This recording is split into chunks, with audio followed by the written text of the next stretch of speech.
What if I told you 1975 was more than just Queen or Springsteen? Beyond the arena legends and stadium anthems were songs that quietly climbed the charts, then disappeared just as fast.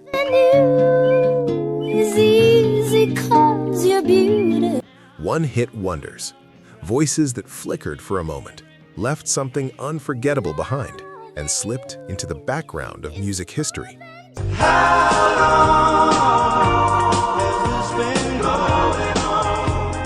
Today, we're revisiting 10 forgotten hits from 1975. Some will feel instantly familiar. Others might surprise you. Either way, this is 1975 the way you don't usually hear it. Let's begin.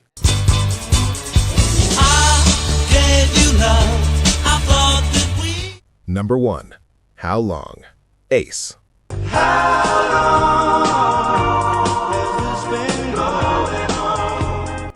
How long has this been going on? Even if the band's name faded, that line never did. Ace formed in Sheffield, fronted by a young Paul Carrack, whose smooth, effortless voice gave How Long its cool confidence. It sounded like heartbreak. Most listeners assumed it was about romance gone wrong. It wasn't. The song was actually about betrayal inside the band.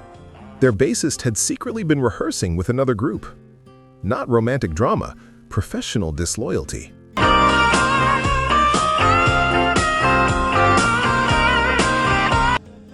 Recorded at Rockfield Studios in Wales, the same place Queen would soon craft Bohemian Rhapsody, the track carried a polished but relaxed groove. Released in early 1975, it climbed to number 3 in the United States. But I can't help but have my suspicion. Then, almost as quickly as they arrived, Ace faded. Carrack would later sing with Squeeze and Mike and the Mechanics, building a respected career. But this was his first defining moment. Smooth, sharp, quietly timeless. Well, you're friends with the fancy persuasion. Don't admit that it's... Number 2, Falling in Love Again. Hamilton, Joe Frank, and Reynolds. And then you came and made my dream this man's reality. In the summer of 1975, this song drifted out of car radios everywhere. Smooth, romantic, effortless. A simple fate is at the gate, and girl, you've got the key. Hamilton, Joe Frank, and Reynolds had seen moderate success before, but this was different. A polished slice of California soft rock filled with warm harmonies and gentle keyboard touches. Falling in love, I'm falling in love again. There was one twist. By the time the song hit number 1 on the Billboard Hot 100, Reynolds was no longer even in the group. Dan Hamilton and Joe Frank Carollo had brought in a new member but kept the original name for familiarity. Now I know how love can grow with each and every day. Recorded at ABC Dunhill Studios in Los Angeles, the production was sleek and radio ready. It balanced sweetness with simplicity, never overreaching. Maybe you can't see all the things you've meant to me.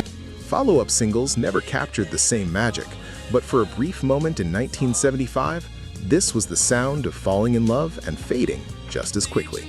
Every day, we lay at midnight sound. Number 3, Sky High, Jigsaw. I gave you love. I thought that we'd blown it all sky high by telling me a lie. In 1975, this dramatic anthem suddenly took over American radio. It felt enormous, cinematic, far bigger than the band behind it. I gave you all. Jigsaw had existed for years, but Sky High changed everything. Driven by Des Dyer's soaring falsetto and sweeping strings, the song blended disco rhythm with soft rock energy in a way that felt urgent and grand. You've blown it all sky high. Recorded at Decca Studios in London, it exploded internationally. It reached number 3 in the United States and entered the top 10 in more than a dozen countries. And milestone. They tried to follow it up, but nothing matched the scale or momentum of this breakthrough. For a brief window, Jigsaw sounded unstoppable. Then the spotlight moved on.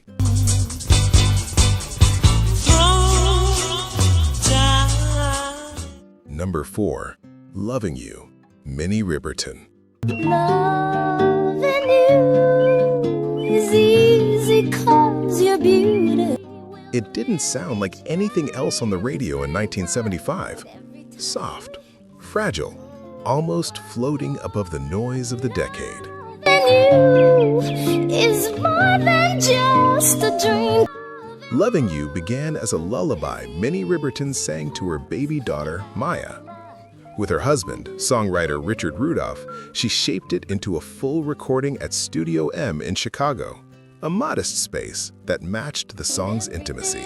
My life is filled with love and you.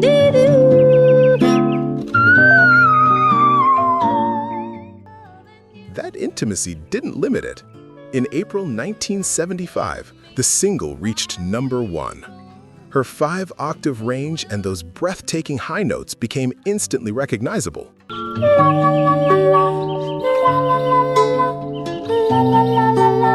Riperton continued recording until her passing in 1979, but this remained her defining moment.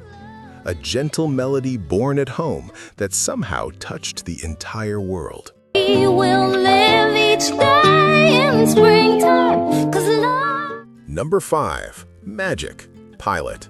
Ho, ho, ho, it's magic, you know. Bright, catchy, impossible to ignore. In 1975, Magic seemed to be everywhere, on the radio, in commercials, at school dances. Never believe it's not so. Pilot formed in Edinburgh and were not newcomers. They were experienced session musicians who had spent years behind the scenes. But when they stepped forward as a band, they delivered a perfectly polished surprise. You know, never believe it's not so. I love a sunny day, dream of far away. Recorded at Abbey Road Studios in London and produced by Alan Parsons, the track carried a clean, expansive sound. Parsons had just worked with Pink Floyd, and even this light pop anthem felt cinematic under his touch. Believe it's not so. The song became their breakthrough, but shifting trends and weak label support soon pushed them out of view. Their name faded, the song didn't. I belong in the morning light. Number 6. Dreamweaver, Gary Wright. I believe you can get me through the night. Few songs captured the atmosphere of the mid-70s like this one. Ethereal, spacious, almost spiritual. Fly me high through the starry sky.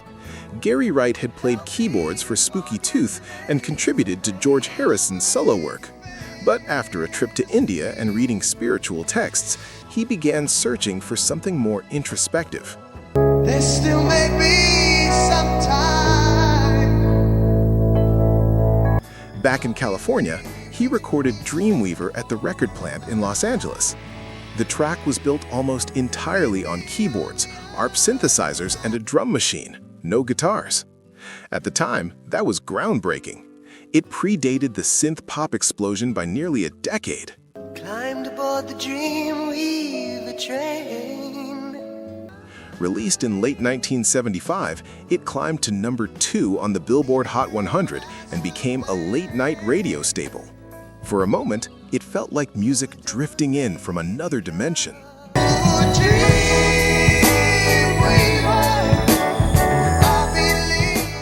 Number 7. Love Won't Let Me Wait, Major Harris.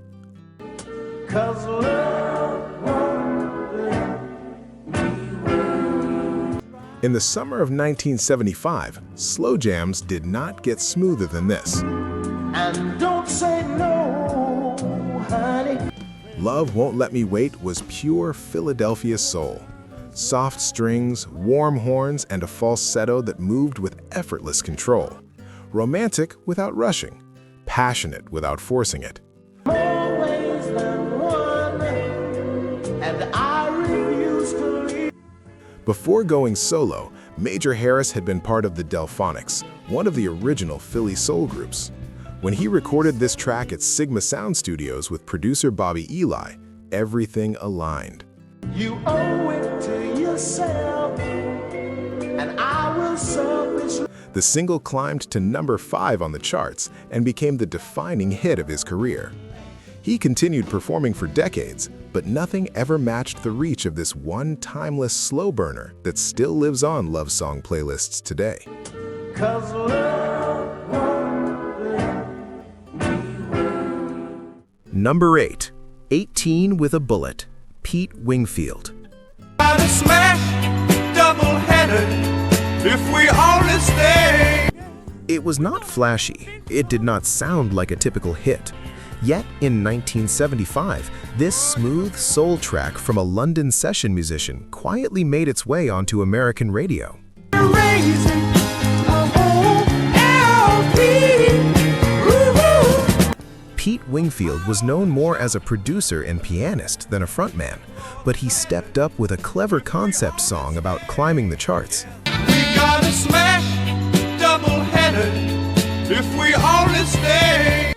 The groove carried a mellow, doo-wop-inspired feel that sounded both nostalgic and fresh. The twist was in the lyrics. He sang about being number 18 with a bullet. And that is exactly where the song landed on the Billboard Hot 100. For a brief moment, the joke became reality. Wingfield never chased pop fame again. He returned to working behind the scenes, leaving this one witty hit as his mark. Let me check your playlist, mama. Come on, let's make out. Number 9, Poetry Man, Phoebe Snow. You're hiding something sweet, please give it to me.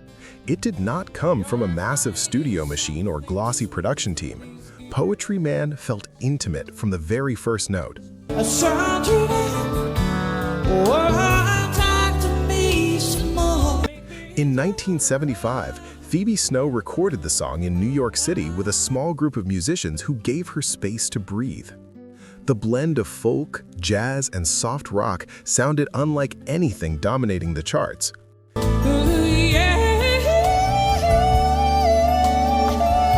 The arrangement was restrained, gentle chords, airy phrasing, silence used as confidently as sound. Critics praised her songwriting and vocal control, and the single became her breakthrough. You don't have to go, boy. You're the poetry man. She never had another hit that reached the same level, though she continued making music on her own terms for years. Poetry Man remains her quiet masterpiece, a song that proved you do not need to shout to be heard. You're hiding something sweet, please give it to